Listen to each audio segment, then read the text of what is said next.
안녕하세요. 대기업의 이경민입니다. 화성 밸브입니다. 오늘 대왕고래 2차 전략회의가 열립니다.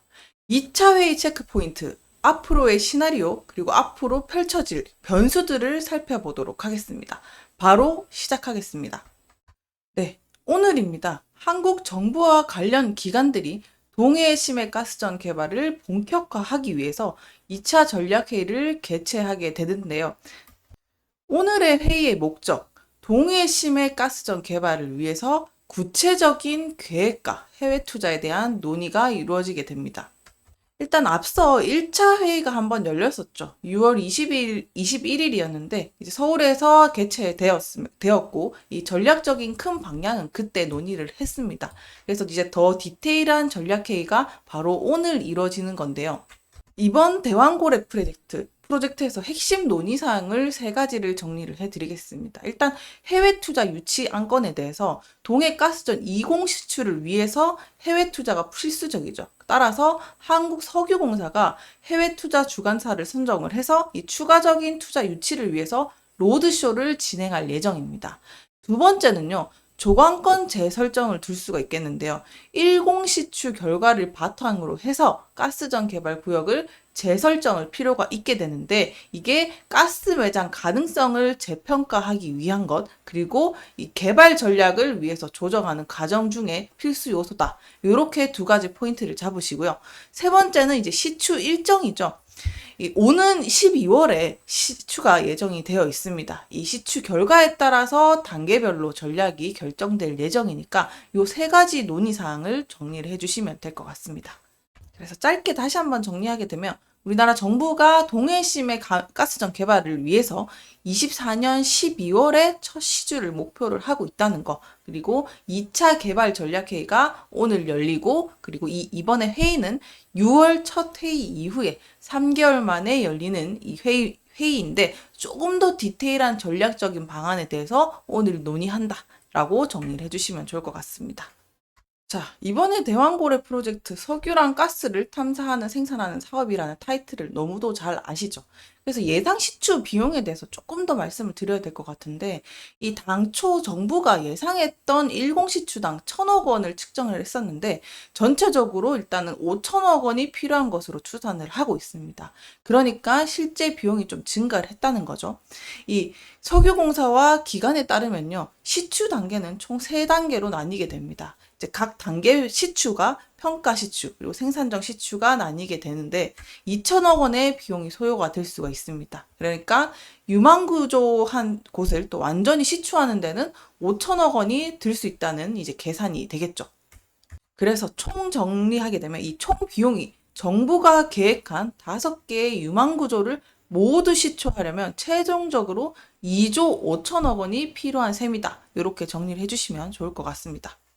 이번 시추 비용 여러 가지 또 논란이 많은데요. 이 축소된 예산에 대한 산정도 논란이 제기가 되고 있습니다. 이 정진욱 더불어민주당 의원에 따르면 정부가 처음 발표했던 1,000억 원은 1단계 비용에만 해당이 되고 이 전체 비용을 축소해서 발표했다는 비판도 제기가 됐었는데 이 정진욱 의원이 정부가 실제 비용을 축소 발표를 하면서 이 사업 자체를 또 무리하게 추진하려고 하는 게 아니냐, 그 세금 낭비가 된다라는 의견이 또 있었습니다.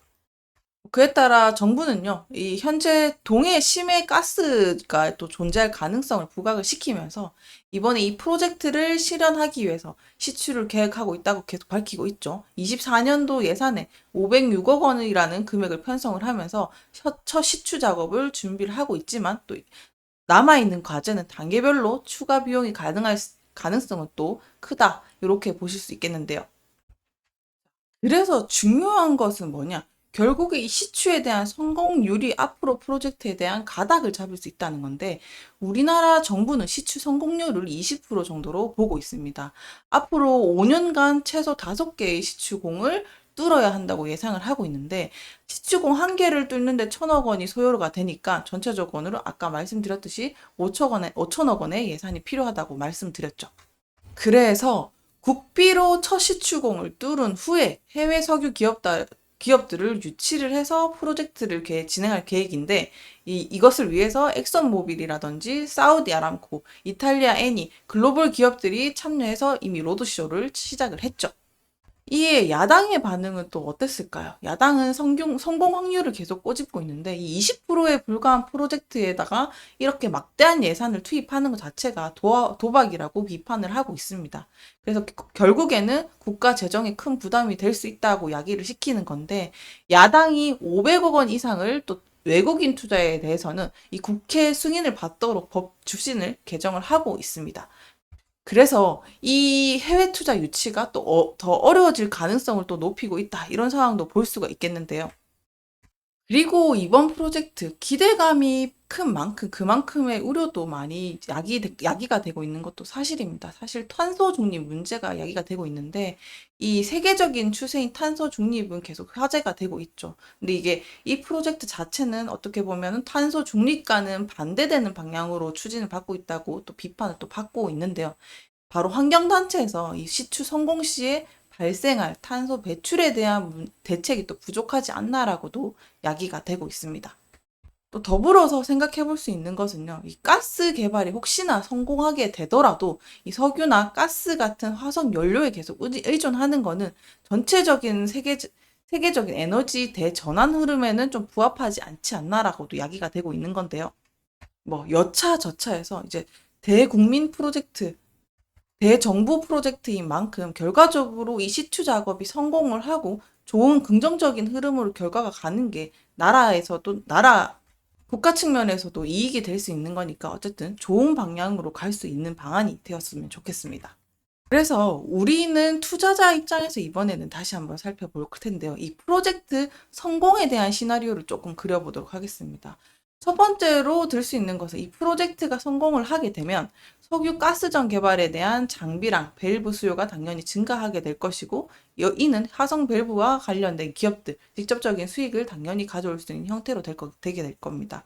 그래서 이 화성 밸브의 주가도 프로젝트 진행에 따라서 점진적인 상승할 것으로 기대가 되는데 이 성공적인 시추와 탐사로 인해서 시추 개발이 또 이어지게 되면 기업의 실제 기대감에 대한 메커니즘은 당연히 커지는 수준으로 밟게 되겠죠. 그런데 다시 한번 또 생각을 해볼 수 있는 것은 실패랑 지연에 대한 시나리오죠.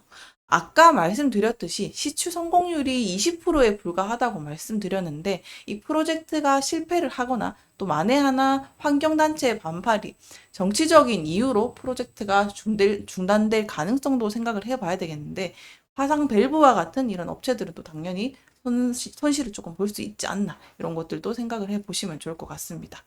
그리고 해외 투자 측면에서도 생각해 볼 수 있는 것은 이제 아무래도 이 프로젝트가 해외 석유 기업으로부터 투자를 성공적으로 유치하게 될 때는 속도를 또 낼 수 있게 되겠죠. 이 해외 투자로 인해서 재정적 부담이 또 줄어들게 되면 개발 프로젝트가 지속될 가능성도 이어지게 되고 공급 확대로 이어질 수도 있다는 것도 생각해 보면 좋을 것 같습니다.